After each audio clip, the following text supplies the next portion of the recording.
Saving America one entrepreneur at a time. It's the Biz Wrap Podcast with your host, Michael Manahan.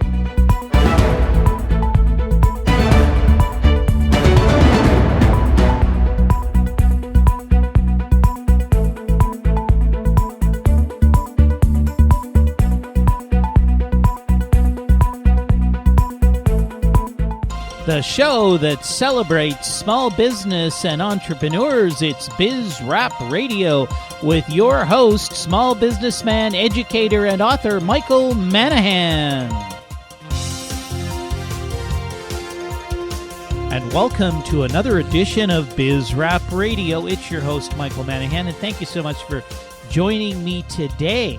Biz Wrap Radio is, of course, the show all about small business and entrepreneurs. We're here helping you, the small business people of America, fight the good fight. Yeah, no, there is a war going on. You may not know about it. No, it's not the war on drugs. It's not the war on poverty. It's the war on small business, and it's being waged by, you guessed it, the United States government, all the fat cats on Wall Street, and all the big corporations. They're trying to do everything they can to put you, the small business person, out of business. But we need you. We need small business people and entrepreneurs. You know, most people in the United States of America work for small businesses. And as we pulled out of the recession, most new jobs were created by small businesses. So it's you're here. We need you. You're an important part of the American economy, and you need to do something else as a small business person. You need to make a profit. Yeah, I know it's a real dirty word, and I just heard something about Hillary Clinton deciding that you as an employer are going to have to start giving a bigger share of your profits, or giving a share of your profits to the employees who work for you. Now, I can't believe that our government is going to be at that level where they're going to come into your business as a private entrepreneur, and let's say you made, I don't know, a couple $100,000 last year, and say, hey, Mr. Jones, you made a couple $100,000 last year. Guess what? You got to give $50,000 of that to your employees. I mean, is that really what we're coming to here in the United States? So you got to support the right causes. Go out there, make a profit. It's not a dirty word. Make a big profit, as much money as you possibly can. Take care of yourself. Take care of your family. Take care of your employees. They're an important part of your organization. And if you've got enough money left over, then help support your community. And by the way, I've talked to entrepreneurs all over the United States of America, and entrepreneurs really are huge supporters of their local communities. It's amazing. They support the football teams. They support the Little League teams. They support the ice hockey teams, the charities, the car washes, the Girl Scouts, the Boy Scouts. It is absolutely amazing what entrepreneurs and small businesses do in our community. So keep up the good work. If you're new to Biz Wrap Radio, we are the show all about small business and entrepreneurs and talking about resources to help you run your business more effectively. I am so pleased to have on the line with me today a very, very special guest. It's Tracey Leigh Hazzard, and Tracey is the co-host of Forbes featured Fast Growth WTFFF 3D printing podcast, airing 5 times per week on iTunes and Stitcher. Tracey, welcome to the show. Thanks for having me, Mike. Now, I'm really excited to be talking to you because, in addition to actually airing on KCAA 1050, my show is basically podcast, if you will. It's available online. And I think for the right people, the concept of a podcast or doing some kind of internet radio show is a great way of marketing one's business. And you're an expert at this. So, why is it that podcasting is becoming so powerful right now? Well, podcasting is the new ebook. So where before you needed to have an ebook to have credibility, to get yourself placed on, whether it's local TV or articles in magazines, all of those things, today you don't need to be an author. You need to be a podcast host or a radio host like you. They want to know that you can capture an audience, and there's no better way to do that when you've got a subscriber base. Well, and not only that, but, I'm also a university professor. I teach finance and accounting. And I can tell you that the particularly with the younger people today, they just don't read. I mean, they want to be able to take a course in accounting without having to read the textbook. They want to watch the videos. They want to look at audio recordings. They want to hear lectures, but they just don't want to read that textbook. So I can understand what you're saying about moving away from ebooks, which are basically reading, to listening to podcasts, which are oral. So that's really interesting. Now, how did you get into this business? So, we got into it kind of about marketing our business. So we were diversifying our core product design business, and we wanted to expand into 3D printing, but there really wasn't a market for our services at this point. And so we thought, well, if we're going to market our business this way, it needs to be something that we can do organically and slow and not dump a bunch of money into, and build up an audience over time who recognizes us as an expert, a thought leader in the field. Because in a few years, when 3D printing really is a part of daily product purchases and on-demand digital delivery of product, we wanted to be the leaders there. So we said this is a long-term, long-tail marketing program, but so we can't distract our business completely from it, but we need to focus some energy on making sure that we're ready for the future of 3 to 5 years out. And so we thought, well, podcasting seems to be on such a growth trajectory. It's a really low-cost entry. It makes a lot of sense to do that. And it'll keep us current at all times and making connections in the 3D printing world. So that's how we started it, April 15th of 2015, actually. And today we have like 320 episodes, and we're syndicated on 4 different platforms, and we have a very large subscriber base. Wow. Hang on. You said how many episodes? 320. Yeah, look, I've been doing my show for about 4 years. I don't think I've got 320 episodes. You are very well, busy. Well, we do 5 a week. Oh, okay. You're very busy podcasters. Now, you mentioned something that's interesting, and we haven't talked about this previously, but 3D printing, curiously enough, one of the things that we do at bizrap.org, and I do through my company, is I'm a business consultant, and actually one of my clients right now is in the 3D printing business. That is so amazing. Oh, what do they do in the 3D printing industry? Right now they're doing 3D printing in titanium and in aluminum, and most of what they're doing is for the aerospace industry, doing satellite parts and things like that. Very, very interesting, cool stuff. You know, we love metal 3D printing. We think it's really a material of the future. So also ceramics. Ceramics is up and coming as well. But I think 3D printing metal companies are going to explode with all the work that they can do and all the different types of materials that are available to them and different types of metals. But people are like, oh my gosh, I'd never want to fly on a plane that had 3D printed parts, like it's some scary thing. But I'd actually rather fly on a plane that had 3D printed parts, because there's no labor, there's no weld marks, there's no possibility of failure points from that type of design to the parts themselves. They're designed to be stronger. They're designed to be in one unit. So at the end of the day, a 3D printed part is going to outperform traditional manufacturing of those parts, and people should be actually excited that that's happening. Yeah, that's something I learned, and I didn't really understand that about 3D printing. I thought it was just, well, maybe it's a more convenient way of producing something, or maybe it's a better way of producing something that's a one-off, where you don't have to, build a mold and have a foundry and all the rest of the stuff. But in fact, the way they're designing these 3D printing parts, or 3D printed parts, the engineering behind it, in most cases, you're coming up with something that's not only lighter than a comparable part that might be machined, but it is structurally stronger than a comparable part that might be machined. And as you mentioned, eliminates some of those stress points, like where 2 pieces of metal are welded together. That's really where we see the future. The future of the design of 3D printed parts is so exciting, because now we're organically growing a part because it's growing from the bottom up or from the side. It's organically building itself rather than being molded or stamped or whatever type of processing that it might be in traditional manufacturing. Because it's additive, which is much more like nature, we're able to do forms and design and structure that can achieve things that we could never do before. So in aerodynamics, it can do tremendous things. We've seen underwater ROVs do incredible flow dynamics and be able to scan the bottom of an ocean faster than other devices. So there's just so much exciting design work going on here. That's really the future.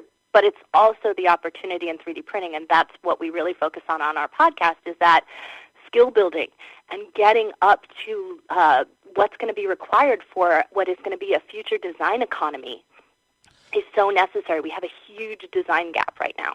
Wow, that is just amazing. Look, we got to go to commercial break.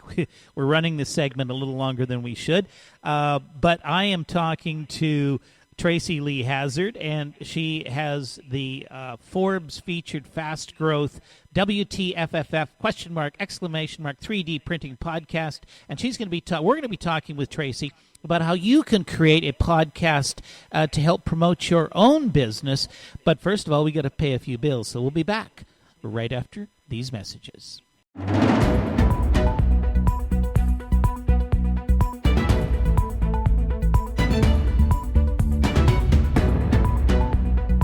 And welcome back to Biz Rap Radio. It's your host, Michael Manahan. Thank you again for joining me today. If you just tuned in, I am speaking with Tracey Leigh Hazzard.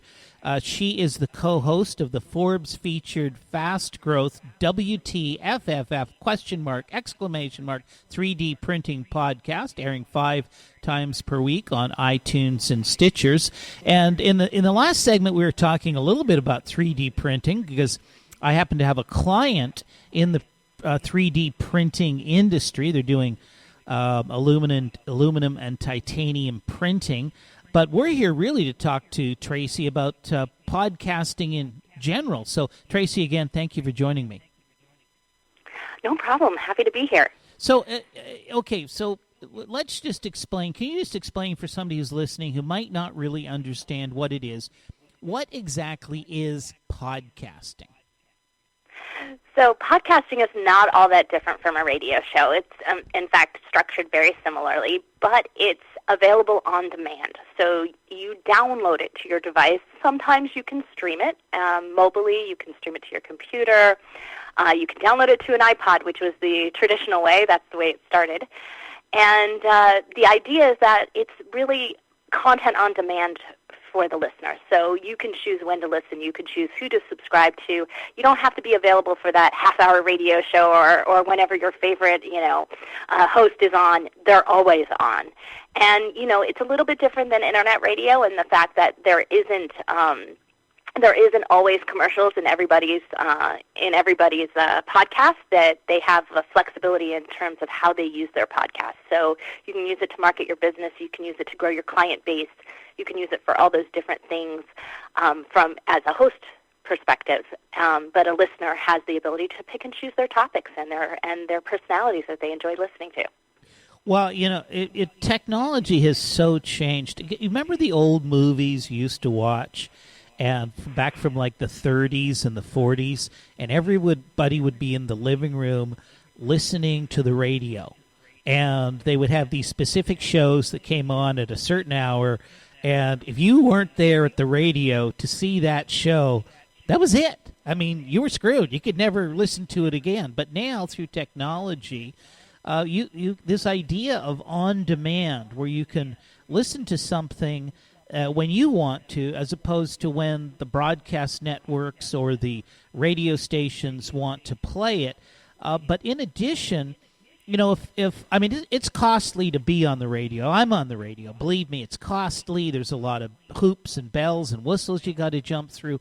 But if you can do something that's strictly internet-based, it gives a voice for people who they're not going to be picked up by a major, at least not to start off with, by a major, a radio station or a major network, but it still gives them a voice. And people today, I think, are looking to hear alternative voices. We don't necessarily want to listen to that guy that 50 million other people are listening to. So, but I'm busy talking here. You're the expert. You're the one who's supposed to be doing the talking about this. But what equipment do you need to be a podcaster?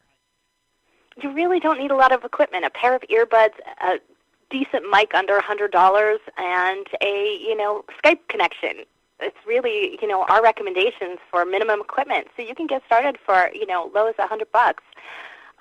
You can also pay a little bit more to do a few more things that you might want to do and accomplish. But you can always get a few episodes under your belt, see if you like it, see if there's a listenership out there for you, and grow it later. Wow, that is amazing.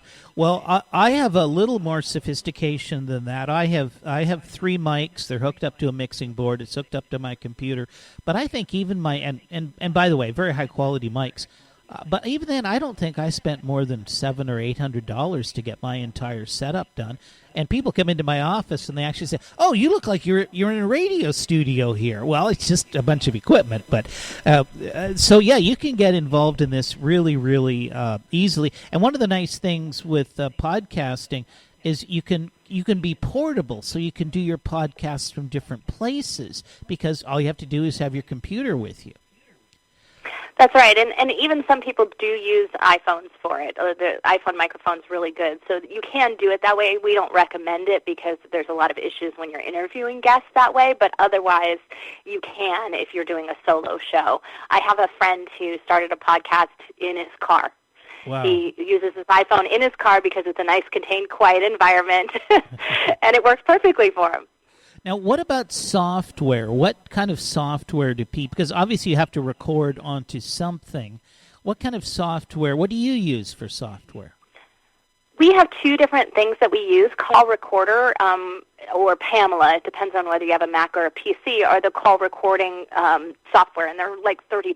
They're not expensive at all, that we use over Skype. So you can call somebody if you're talking to a guest, or you can just call record directly over Skype. And then we also use an up-and-coming program called Zencastr, and it's an internet-based program. And the interesting part about Zencastr is that if you're interviewing somebody over Skype, sometimes Skype loses connection. It's not that stable. But if they keep talking, it's recording on their end, and so you end up with separate tracks that way. So you can then balance out the audio that you didn't hear on your end, but they still kept talking. Oh, that's amazing. I should look into that. I'm using a product, I don't know if you've heard of it, called Audacity. And I use it to tape my shows. I'm using it to, tape talking to you right now. And in addition, I can use it also because I put in commercials and music and stuff like that. Have you worked with Audacity at all? Well, we don't edit our own shows. We actually have an entire staff who does it. We do done-for-you services for our clients as well as we had to. When you do 5 shows a week, you don't have time to edit them yourself. So we have a whole system that does it, but some of them do use Audacity. Some of them also use more advanced Adobe products to edit.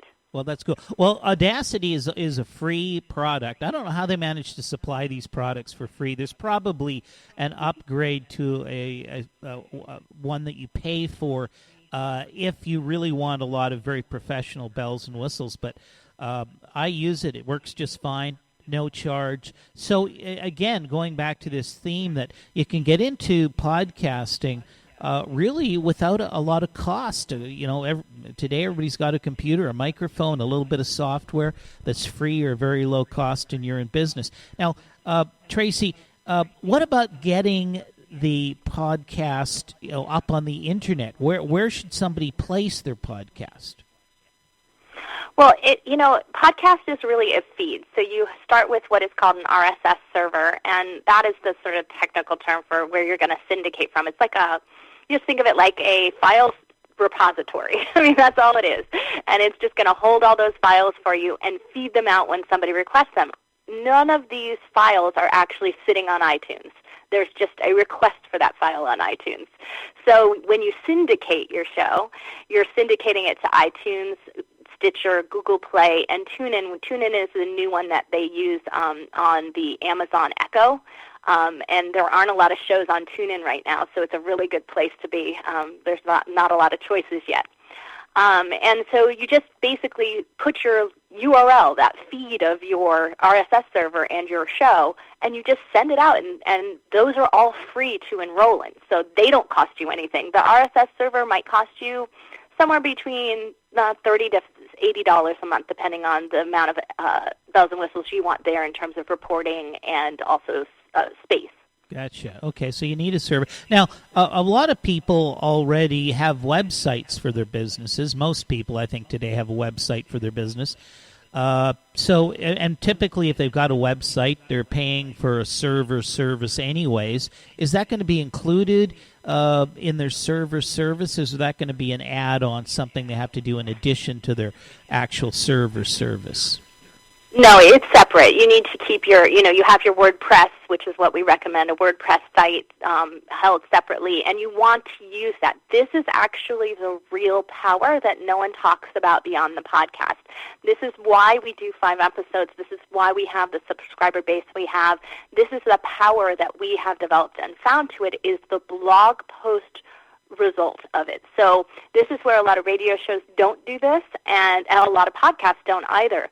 But what we do is we write complete blog posts from our podcast and post them up, and our Google ranking has gone through the roof. So when you start a new website, you go into what they call the Google sandbox. That's where Google doesn't trust you yet. You're a brand new site. Okay, are you a good Tracey, site or are you a bad site? Tracey, let me interrupt you because we're closing in on a commercial break, and I'm positive what you're going to tell us right now is going to take a little bit longer than about the 25 seconds we've got left in this segment. And I think, absolutely. And I think this is so important. This is clearly one of the keys to doing this successfully. So once again, it's Mike Manahan, BizRap Radio. We're talking to Tracey Leigh Hazzard. She is an expert on podcasting, teaching us on how we can use podcasts for our own businesses. And we're going to be back with Tracey right after these messages.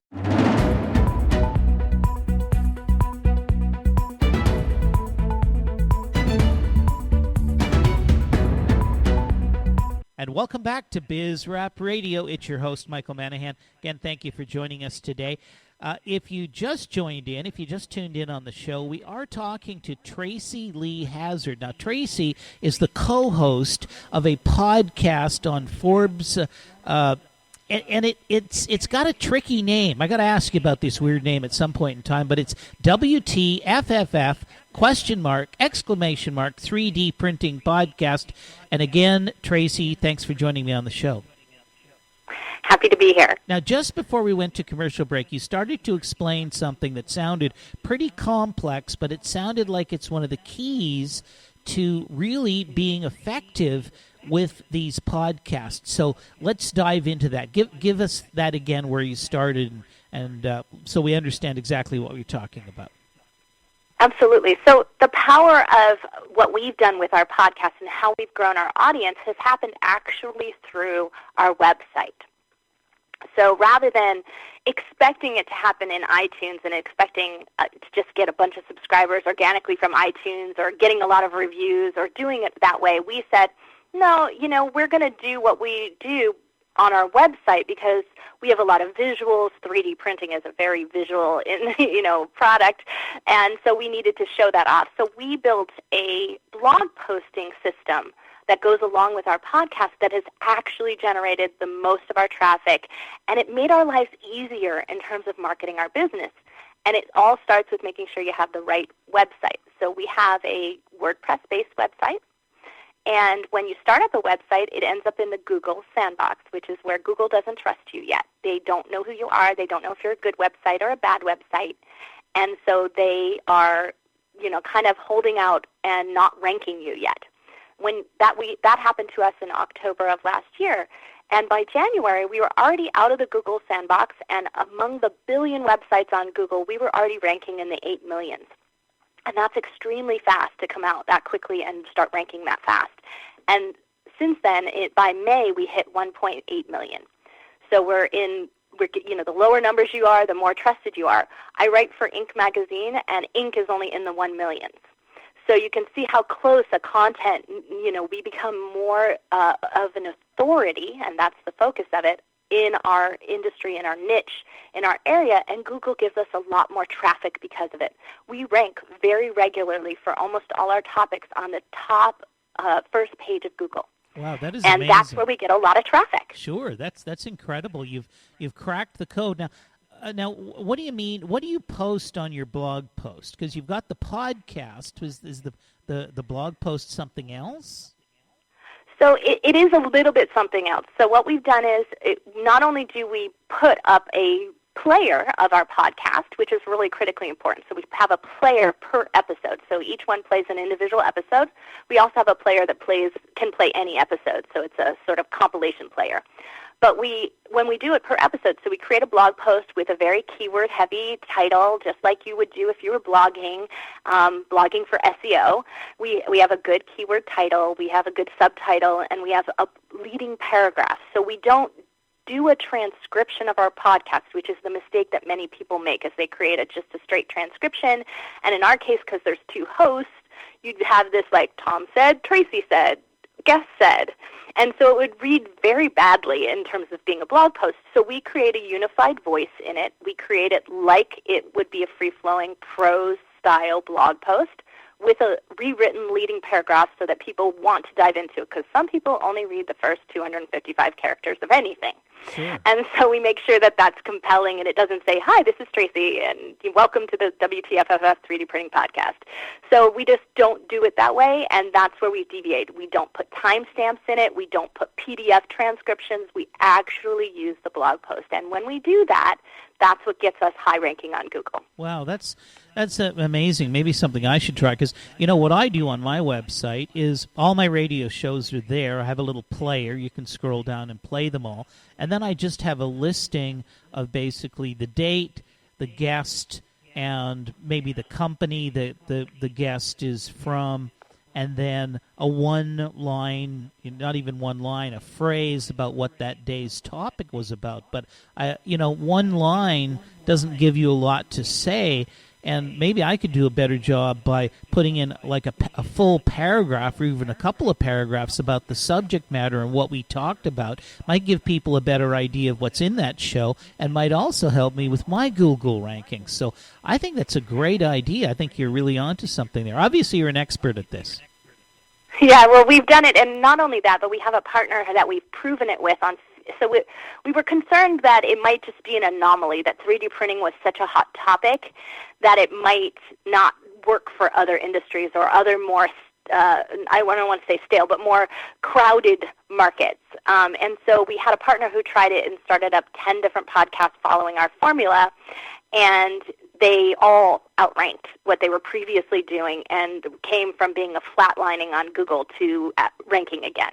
Wow, that's amazing. Okay, so now one of my questions I have for you is, obviously you do this podcast on 3D printing, you're 3D printing experts, but now you're on my show and you're talking about podcasting and how people who are listening to this show, entrepreneurs, people who might want to use podcasting as a methodology of promoting their product and or service.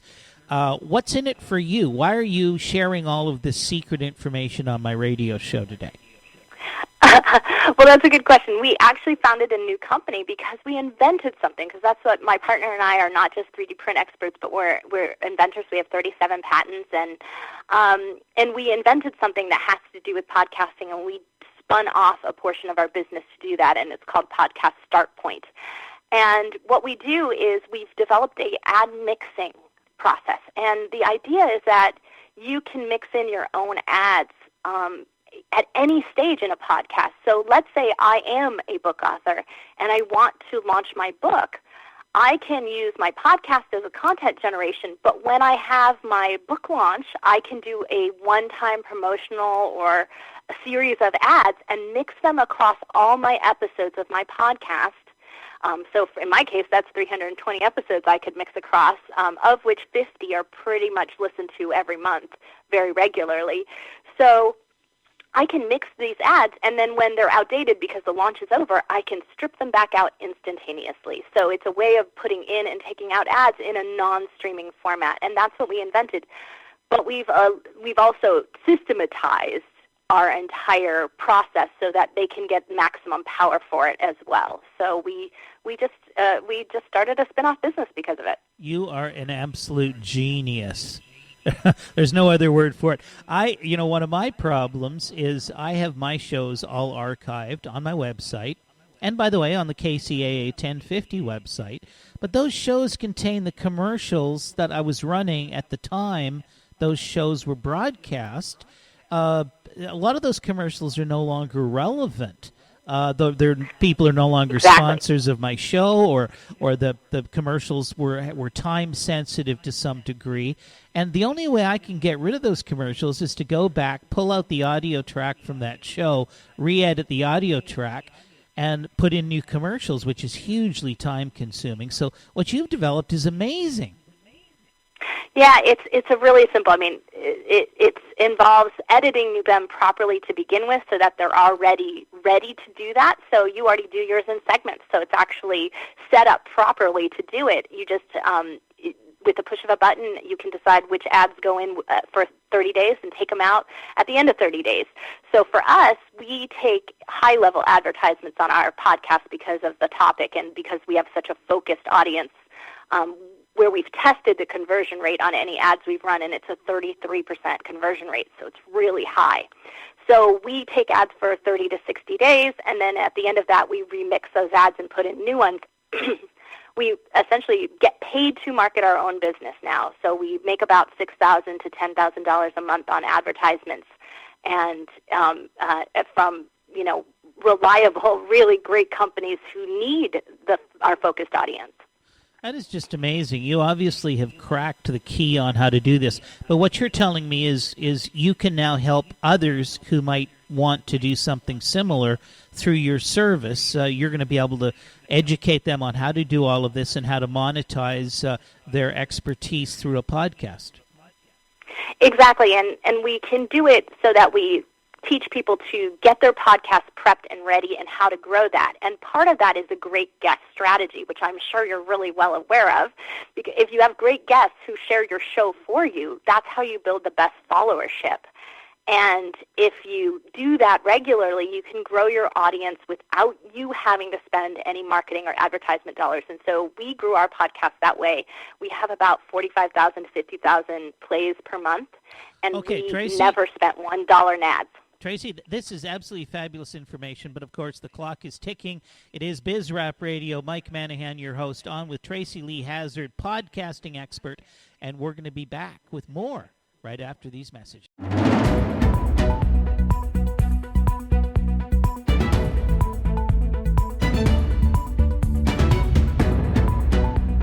And welcome back to Biz Rap Radio. It's your host, Michael Manahan. Thanks again for joining us today and staying with us if you're still with us. If you just joined us, we are talking today to Tracey Leigh Hazzard. She is the co-host of the Forbes featured Fast Growth WTFFF 3D printing podcast, which airs 5 times per week on iTunes and Stitchers. And we've been talking to Tracey. Very interesting podcast, by the way, because she's an expert on 3D printing. And I was mentioning earlier that I actually have a client in the 3D printing business. But the main focus of our conversation today with Tracey is on podcasts, how they work, how you do them, what you need to do them, and how you can use them to not only expose your business, get more marketing exposure for your business, but also even to make some money. So again, Tracey, thank you so much for joining me today on the show.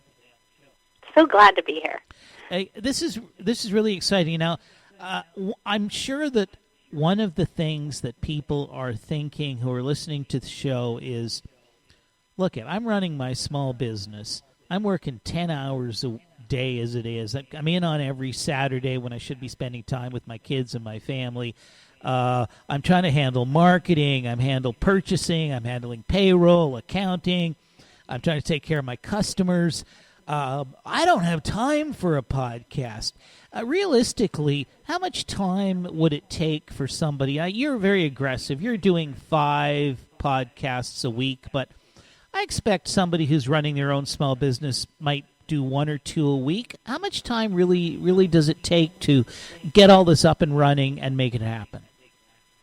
Well, it's really based on, we sort of have a formula. We usually use 5 minutes for every 1 minute of airtime. So if you've got, doing 4 a month and you do them 30 minutes apiece, you're talking about 2 hours there. So, you got to plan 10 easily. And, that's kind of, we just sort of plan it that way and think about, is that working for you? Is that enough time? How much of that should you be outsourcing? Like, should you really be editing it yourself? And how much is your time worth in that? And figure that out. But we also look at it as, what does it take away from? So if you're already pushing out content and trying to write blog posts, if you're already trying to do social media posts, this gives you a lot of content to work from. So we plan, and part of the most important part of what we do is planning an editorial calendar. So what topics are we going to talk about each week, and in our case, each day?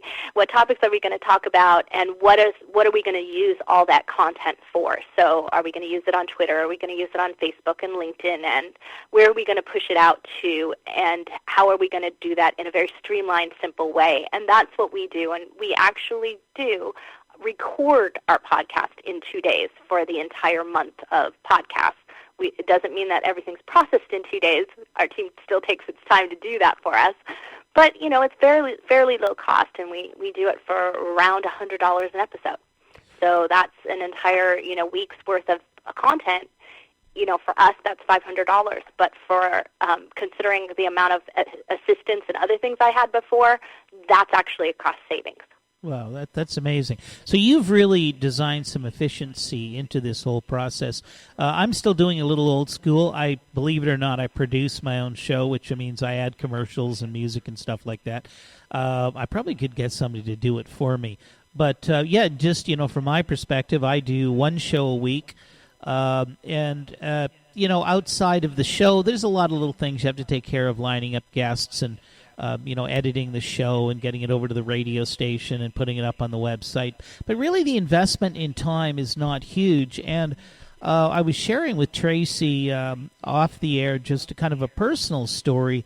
I have found that doing, a radio show, and yes, I'm broadcasting over the air, but even if I were not broadcasting over the air, just doing a show on your own website, it does elevate you in the minds of potential customers.